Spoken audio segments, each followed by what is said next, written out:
Morning. તો set theory function એ બે તો આપણે આખા લેસન લીધા, પણ હવે જે 4, 5, 6 છે, થર્ડ એ આપણે ટ્રિગોનોમેટ્રી લઈ લીધું. 1, 2, 3 લેસન થર્ડ સૌથી ઇમ્પોર્ટન્ટ એમાં, અને 4, 5 મસ્ત ઇન્ટ્રોડક્શન પૂરતી જરૂર છે. એટલે એ હું તમને આજે 5 લેસનની વાત કરીશ કોમ્પ્લેક્સ નંબરની. એ પહેલાં એક સેટ થિયરીમાં ડાઉટ આવ્યો કે ભાઈ distributed law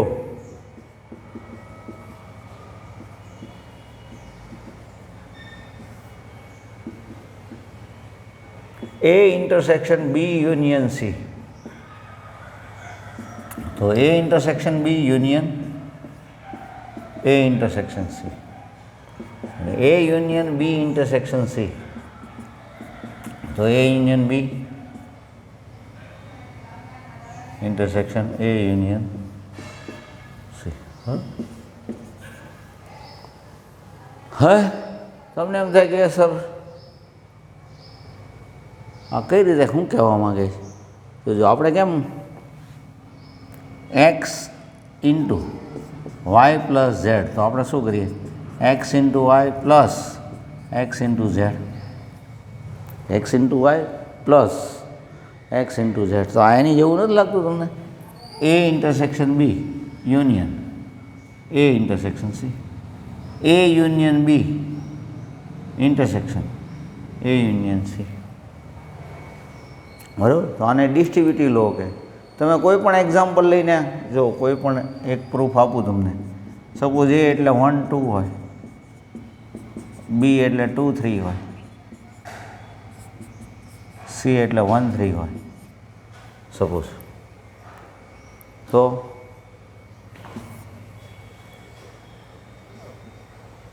A intersection B union C LHS, ફર્સ્ટનું LHS.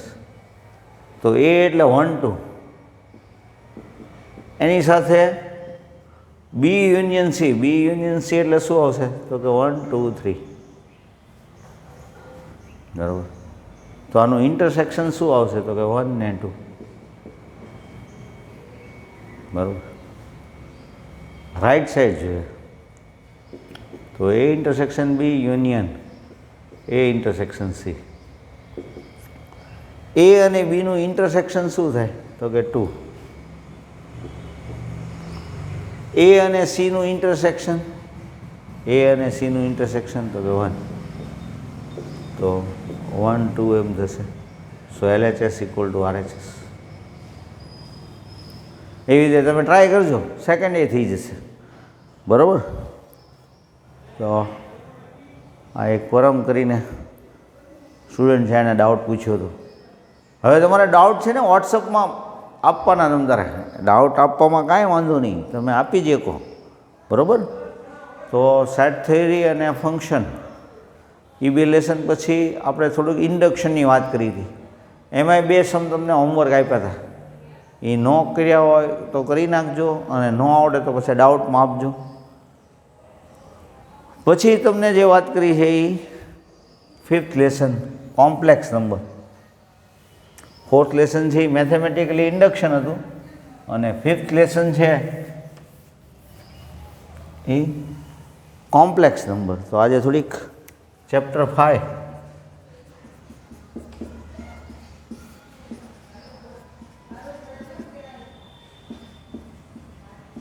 એની વાત કરું. તો કોમ્પ્લેક્સ નંબર એટલે રિયલ નંબર અને ઇમેજનરી નંબર. ઇમેજનરી નંબર એટલે શું? એવું મેં તમને ત્યારે એક્ઝામ્પલ આપ્યું હતું કે √9.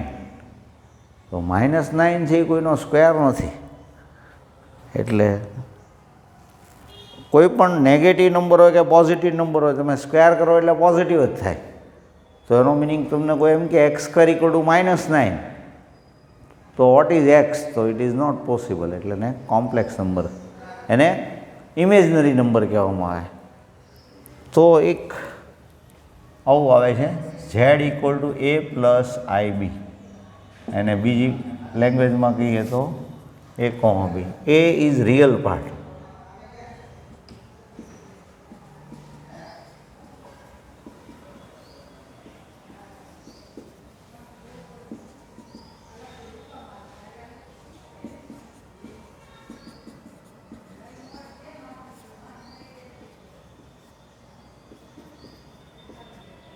ઇમેજનરી પાર્ટ ઓફ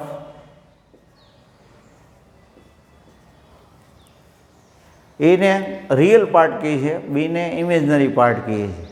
એટલે આમ જુઓ તો કોઓર્ડિનેટ સિસ્ટમ. હું એમ કહું, suppose z equal to 2 plus 3i, હું કહું એક્સ એક્સિસને રિયલ એક્સિસ કહેશું,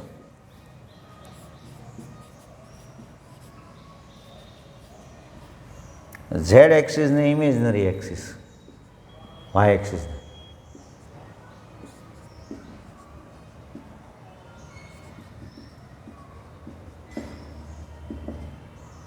એક્સ એક્સિસને રિયલ એક્સિસ કહેશું ને વાય એક્સિસને ઇમેજનરી એક્સિસ કહેશું.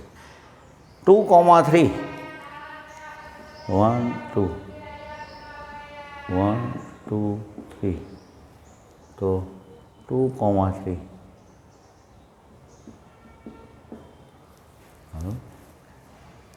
તો આ જે છે આપણે જે કોઓર્ડિનેટ સિસ્ટમથી બતાવી છે એ જ વાત z ઇક્વલ ટુ 2,3.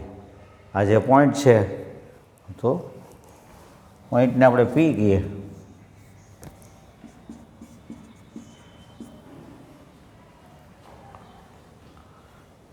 બરાબર. તો z ઇક્વલ ટુ 2,3 તો આ જે છે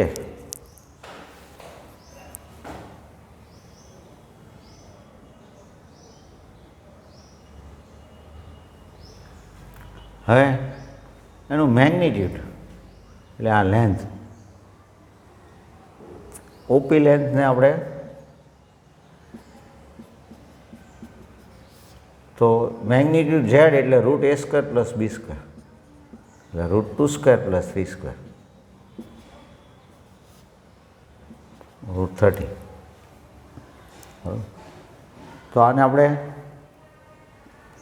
એનું મેગ્નિટ્યુડ આમ તો modulus value of complex number, હવે વેક્ટરી લેંગ્વેજમાં કહીએ તો લેન્થ કે મેગ્નિટ્યુડ. બરાબર.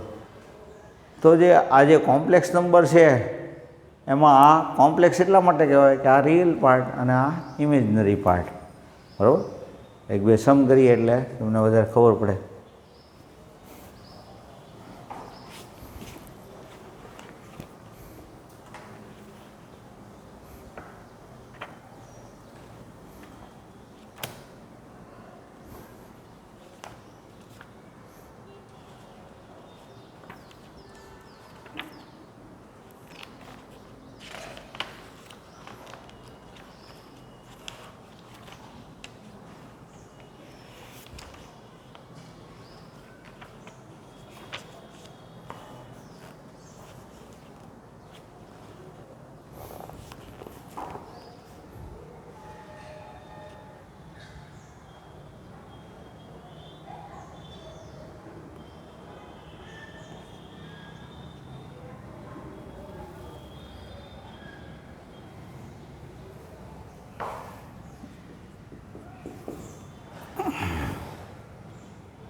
હવે જો express a plus IB form, બરાબર.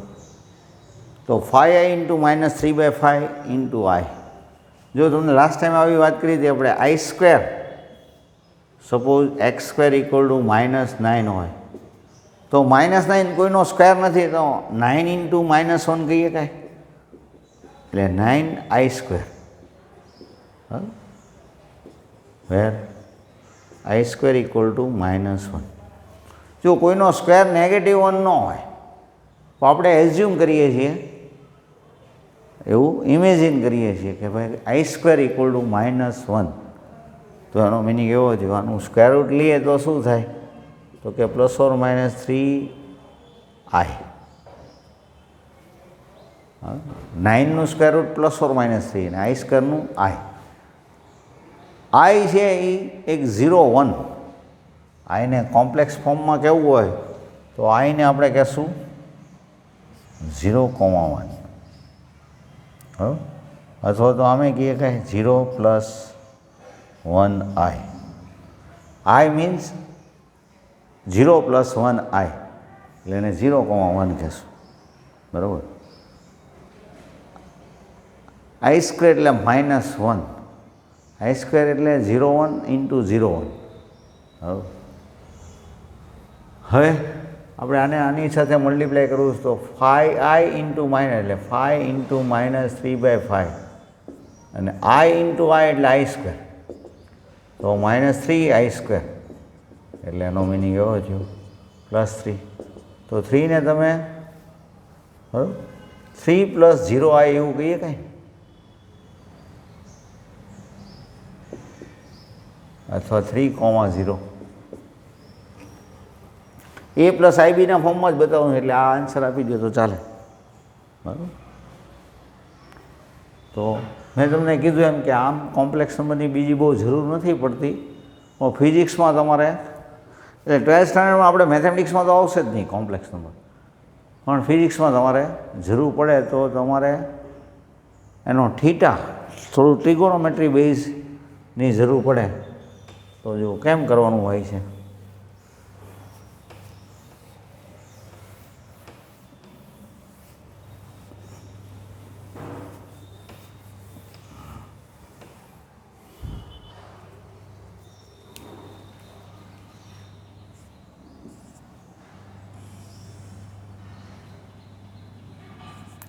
આ લેન્થ 2 છે, આ લેન્થ 3 છે અને આ લેન્થ √14, 4 + 9 √13.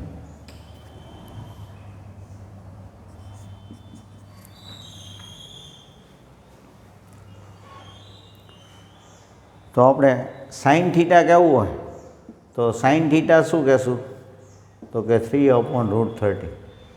કોસ થીટા કેવું હોય તો કે 2/√30.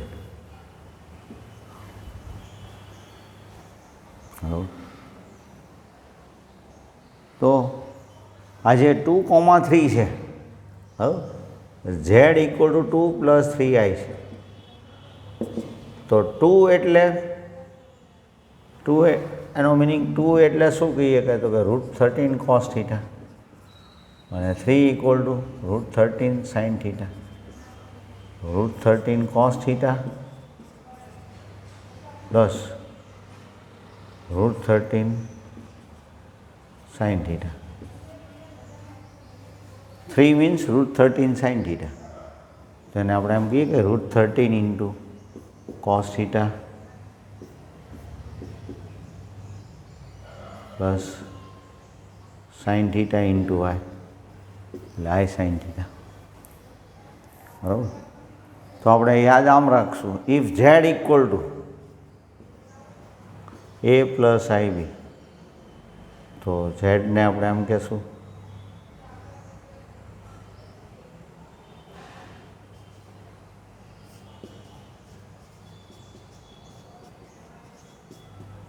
r = શું થાય, √a² + b². આમ જુઓ તો આટલું રેડિયસ રાખી અને એક સર્કલ તમે ડ્રો કરો તો √a² + b², એટલે r × cos theta + i sin theta. r means √a² + b². જો આ √a² + b², √2² + 3², cos theta + i sin. બરાબર. તો આને પોલાર ફોર્મ કહેવાય ફિઝિક્સમાં. બરાબર. r cos theta, r sin theta એવી આપણે વાત કરીએ. બરાબર. ટ્રિગોનોમેટ્રીમાં આ ઘણીવાર આવી ગયું આપણે કે ત્યાં જનરલી આપણે યુનિટ સર્કલ લેતા,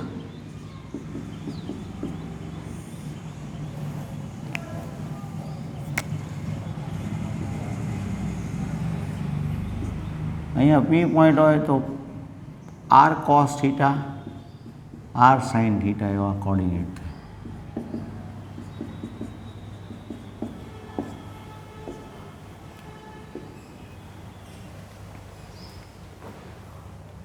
એટલે આપણે એમ કહેતા હોય કે ભાઈ પી ઓફ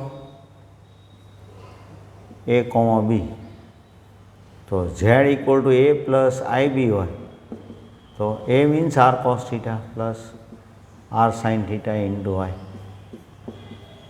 તો તમે સમજી શકો કે આર એટલે શું થાય તો કે root a square plus b square where r equal to root a square plus b square. બરાબર. તો ફિઝિક્સમાં આટલી જરૂર પડે જે ટ્રિગોનોમેટ્રી બેઝ છે. હવે તમે આગળ ઇન્ટરેસ્ટ પડે તો તમે પહેલી એક્સરસાઇઝ કરજો, એમાં ડાઉટ હોય તો મને કહેજો કાંઈ. બરાબર. બાકી આમ આપણે 4, 5, 6 ખાલી ઇન્ટ્રોડક્શન જ આપવાની છે તમને.